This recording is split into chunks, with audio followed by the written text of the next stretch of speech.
First at 5:30, the cold case cards. Tonight, we are tackling a case embedded in Warren's history. You can probably say that the scene was probably utter chaos at the onset.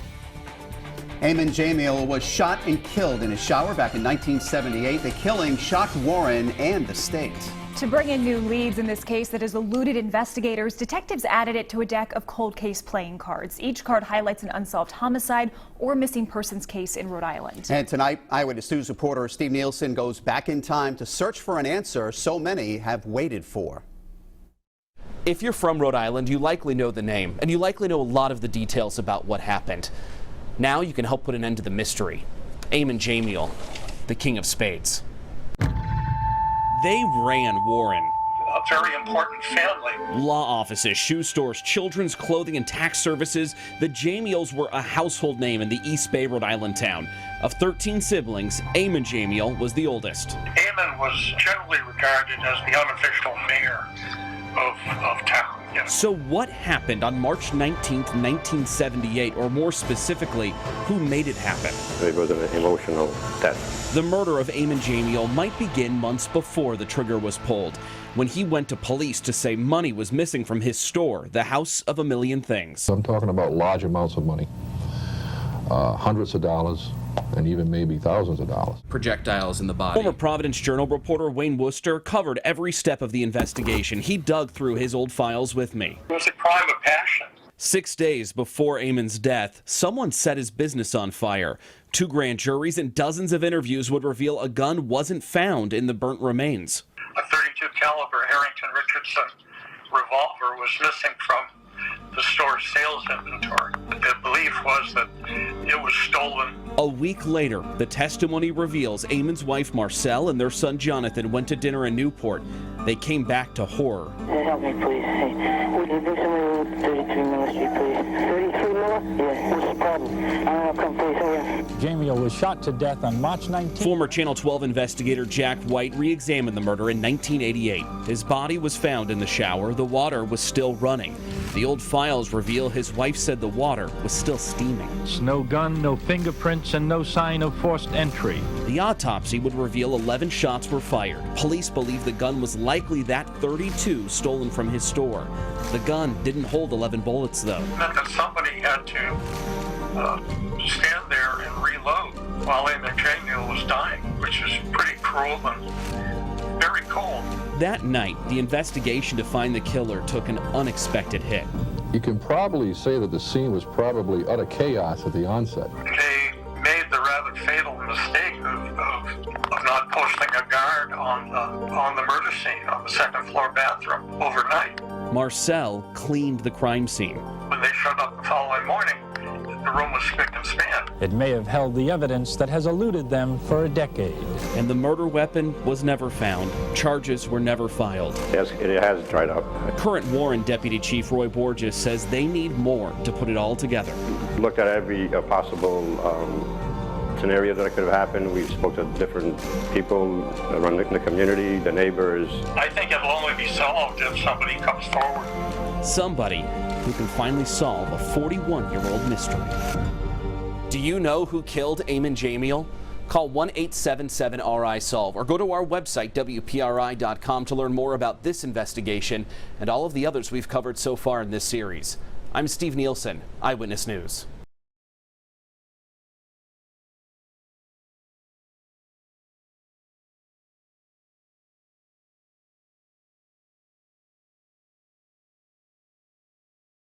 First tonight at 5:30, the cold case cards. Not all cases are created equal. Some are tougher to investigate than others. Every week we've covered a card from the cold case stack. Each card highlights an unsolved homicide or missing persons case in the state. And tonight, Eyewitness News reporter Steve Nielsen is asking for your help piecing together a case that hasn't been talked about in decades.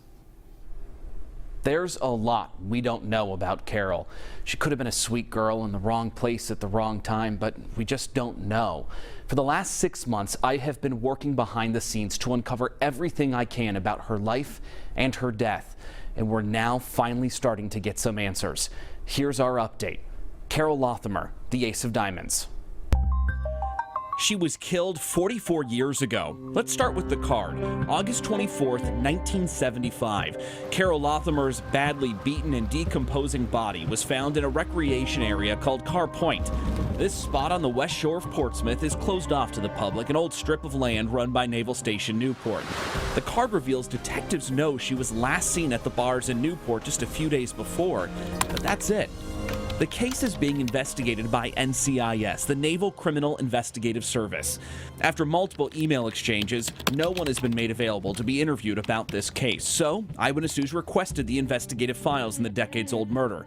That request was denied. We filed an appeal and we're waiting for a response. But who is Carol Lothamer? Simple Google searches come up with nothing. Her case hasn't been covered in the internet era. But what about coverage back when her body was first found? We're about to enter the Newport Public Library now to go through old articles from the Newport Daily News, the Newport Mercury, the Naval Log to see what information media reports had about this murder back in 1975. The Newport Public Library allowed us to spend a day searching the archives, going through reel Providence Journal after reel of clippings from August 16th to 31st. August and September of 1975, then a hit. The Newport Daily News. Decomposed body of an unidentified. August 25th, 1975. Hiker here finds body.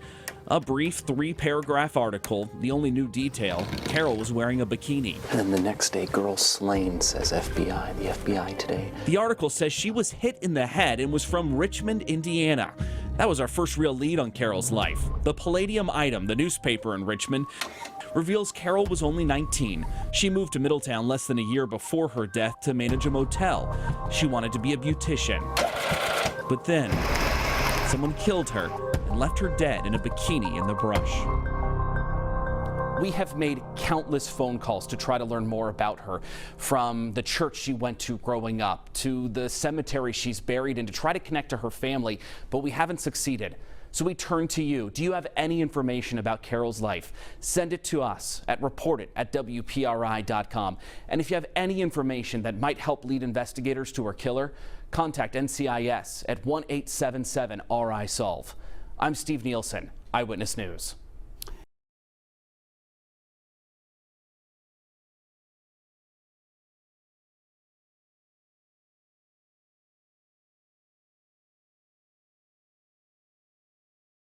We've been covering a case from a deck of cold case playing cards. Each card highlights an unsolved homicide or missing person case in Rhode Island.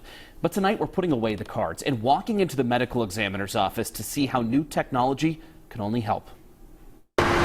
When police respond, the medical examiner arrives, uncovering every answer possible. In a lot of ways, you're the first investigator on a case.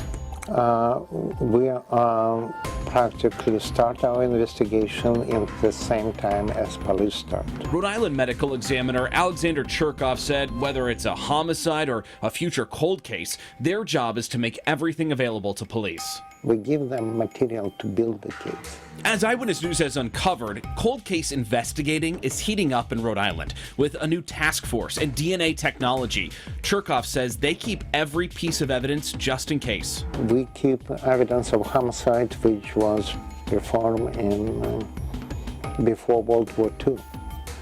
We have evidence of homicide which was convicted in 1950s and 60s. Everything stays with us forever. Because you never know when you'll get a phone call that it needs to be looked at again. Yes. Cherkoff testified in Boston for several days about the mob dig of Stephen DeSaro, who investigators say was murdered by Boston wise guys in '93 and buried in Providence. Cherkoff sifted through the soil to collect all of the evidence. Every case is a challenge because there is no repetition. Just everything is challenging. One of the faces of the cold case cards, Louise McMillan, was murdered nearly 50 years ago in South Kingstown. The area has been searched by state troopers and bloodhounds. Her cause of death wasn't determined until she was exhumed in 2016. When we have some unanswered questions, and most of this driven by families, and they want to know what's was done wrong? Why we have no answer? Detective Ray Lamont said the new autopsy results helped their investigation. I can't get into the specifics of it, but we were able to have the autopsy report changed, which is big for the case. Why? Because now it gives it some teeth. It was a homicide. Time has changed how autopsies can help investigators. Cherkoff says, for instance, pacemakers can now reveal when someone dies with more precision. And give us exact time of death, up to minutes. And that's not something that could be done before. It was not possible 2 years ago. The ME said digital photography is a new tool to help investigators end cases before they go cold. Instead of taking 20 to 30 photos of an autopsy, they can now take thousands, which can only help investigators find answers. If you have any information on a cold case in Rhode Island, call 1-877-RI-SOLVE or go to our website to learn more about the cases detectives hope to solve.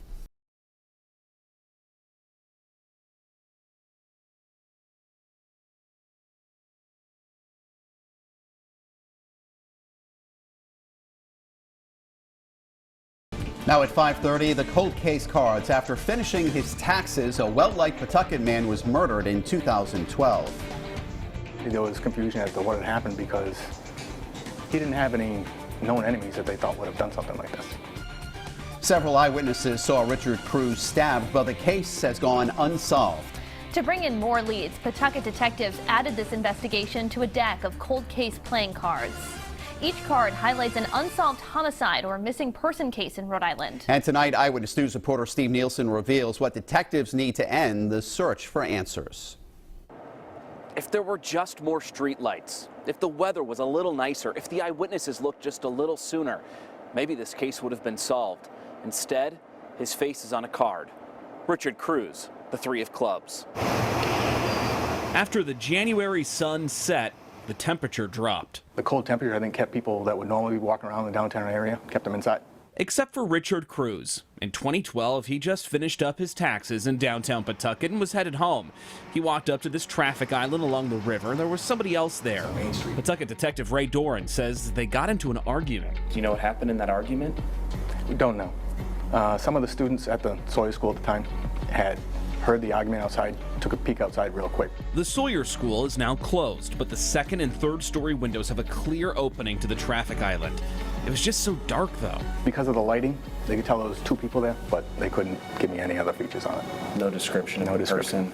How frustrating is that to know that there was witnesses, but they couldn't make out who it was? When you're that close, it is frustrating. Cruz was stabbed several times by that other person. Doran showed me the path Cruz ran away, up one parking lot, then to the sidewalk outside the Apex. Yeah, so he collapses right about here. That's where he died. He didn't deserve this. He didn't just deserve to be tag teamed and stabbed. Cruz's family and friends held a vigil for him days later. They loved him and couldn't imagine a world without him. You shouldn't have gone alone. It's just not right. He told me everything I know. He told me I'll play basketball. We just want this to be solved and not be an unsolved case. Unfortunately, that's what happened. We have some evidence from the scene, but nothing that links it to anybody at this point. We need someone to come forward and start talking about what had happened. Somebody out there knows what happened. Our cameras captured authorities using metal detectors after the attack. They never found the weapon, but Doran says it was an unusual weapon. And every day when I drive by it, I think about that night. What could have happened? Where could someone have gone? What did we miss? How else could we have handled this? What else could have been done? Do you think you'll get those answers eventually? I'm hoping. Do you know who killed Richard Cruz? Call 1-877-RI-SOLVE or go to our website, WPRI.com, to learn more about this investigation and all of the others we've covered so far in this series. I'm Steve Nielsen, Eyewitness News.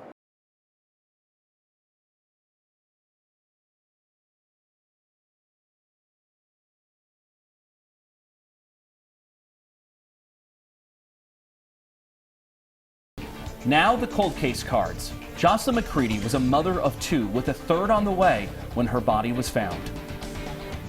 The manner in which this was done and just dumping her on the side of the road definitely speaks about that person.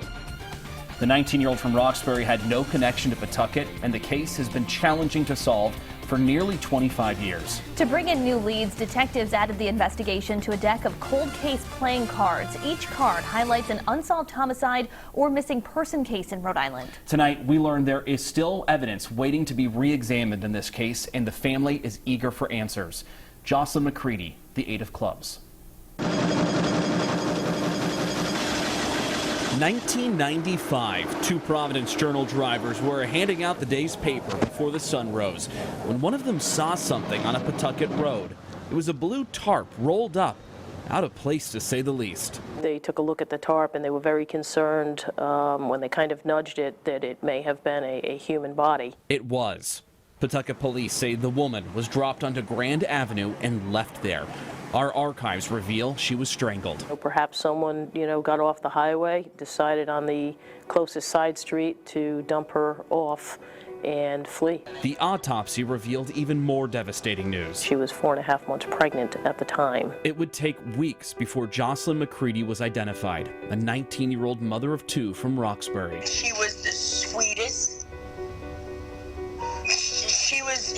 She was an amazing person. Jennifer Jones was Jocelyn's aunt. They were close. Jocelyn, she ran to the beat of her own drums. Jocelyn did what she wanted to do, when she wanted to do it. She just knew how far to take anybody. The family now lives across the country. Jocelyn, if you knew Jocelyn, she was a fighter. You just cannot imagine nobody killing Jocelyn. There were no witnesses. Jocelyn had no connections to Pawtucket. The case went unsolved. Why has this been such a challenging case? Well, there wasn't really a whole lot to go on at the time. The evidence now is being resubmitted to see what modern technology could reveal. Meaning the tarp still might hold some clues, or does her body hold clues? Both. As Pawtucket detective Sue Cormier works to make an arrest nearly 25 years later, she says the case left an impact on her. I was working that night. I remember hearing it come over the radio. I remember responding over to that area. So it was, a big deal. You had a young lady that lost her life and was dumped off like that in our city, and we had difficulty identifying her. She's determined to solve it. Jennifer said the same. I want to know why. Why? Why would you take that person from us? Why would you take Jocelyn from us? What did she do so wrong? Do you know who killed Jocelyn McCready? Call 1-877-RI-SOLVE or go to our website, WPRI.com, to learn more about this investigation and all of the others we've covered so far in this series. I'm Steve Nielsen, Eyewitness News.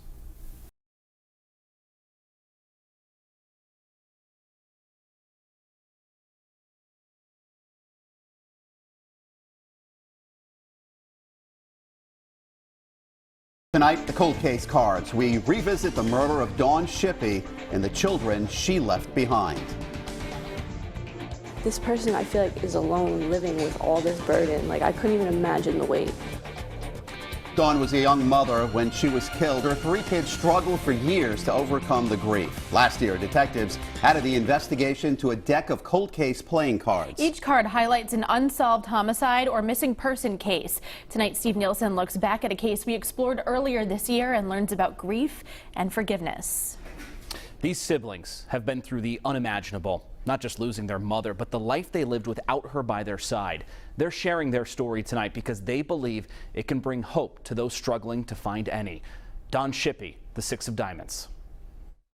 Their mom's memory is fading. She was silly and funny and playful. I don't remember her voice. I don't really remember how she was. 3 siblings who had to learn how to grow up without her. I remember riding our bikes in the kitchen or eating ice cream, cookie dough ice cream, watching movies, Sorry. I remember milestones, not everything. According to Rhode Island State Police, Dawn Shippey was last seen December 27, 2002 at the Middle of Nowhere Diner. She was meeting there to drop her children off at the time to their father. 2 days later, her body was found by a fisherman in the Arcadia management area of Exeter. Brandon was 3. Because of what happened to our mother, it shaped who we are and what we become today. Delana, 6. It made me angry, it made me an angry person. Kylena, 11. And he looked at me and he told me, your mom went to heaven. And I dropped to the floor. Life was never the same. I couldn't imagine what it would have looked like if she was here, like how normal it could have been. I spent my adolescence searching for that love in everything, in drugs, in alcohol, in men. I even got pulled into prostitution at one point, thinking that this guy, like, this is love. And I was really lost. As time went on, they say they started going to church and found God to be a powerful force. He is the one who will give you peace through the storm, not anything else, not justice, though that will bring about a peace. There will still always be a gaping hole and a gaping pain inside. For me to go out and help other people, that not only heals myself, but it takes what happened to me and allows me to affect another person's life for the better. Like, I refuse to live in fear. I'm not going to do it anymore. Over the years, police have had suspects, but Dawn's killer has not been found. And that we forgive you. Her kids say they forgive that person and actually feel sorry for the murderer. Because I can't imagine having to live with that every day. This person, I feel like, is alone living with all this burden. Like, I couldn't even imagine the weight. I don't feel anger, I don't feel hatred, I feel sorry for them.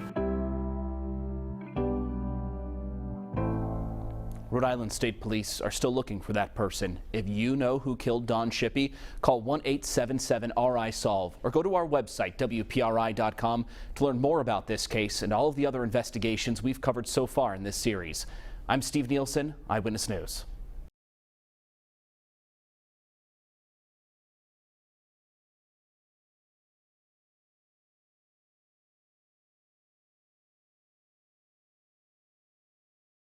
Now at 5:30, the cold case cards.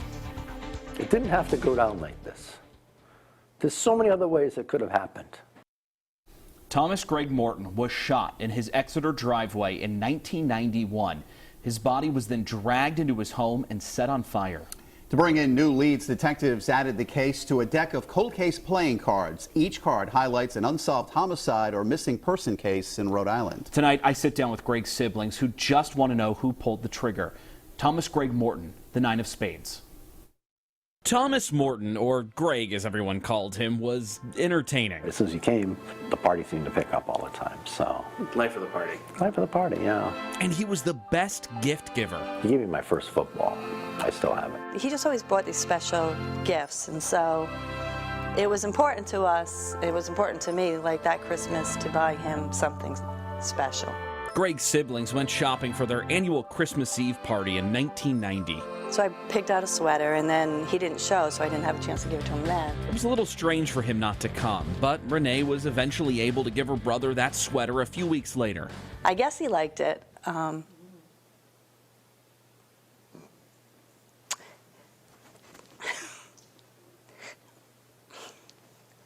Because he had it on when they murdered him. It was February. Jean got the call and rushed to Greg's lake house in Exeter. What I saw in that driveway that day, I cannot ever forget. Greg was shot in the head and the neck. It's most likely that he was shot in his own driveway, dragged into the residence, and it was set on fire. They were trying to cover it up. That's what it's believed, that they were trying to cover up the crime by setting it on fire. State Police Detective Kyle Draper said the search for suspects in 1991 was tough. From all accounts of family members and friends, he didn't have any enemies. Dive team searched Boone Lake for the gun. They didn't find it. I mean, we didn't know what happened. Our brother gets shot, cold blood, murdered. As detectives and the family have searched for answers, Gene says he thinks that sweater Renee got Greg holds a clue. He's not going up to the top of the driveway at nighttime, 9 o'clock or so on a Friday night, in his best clothes, if he doesn't know who's showing up. And there are other clues and evidence state police are retesting with today's DNA technology.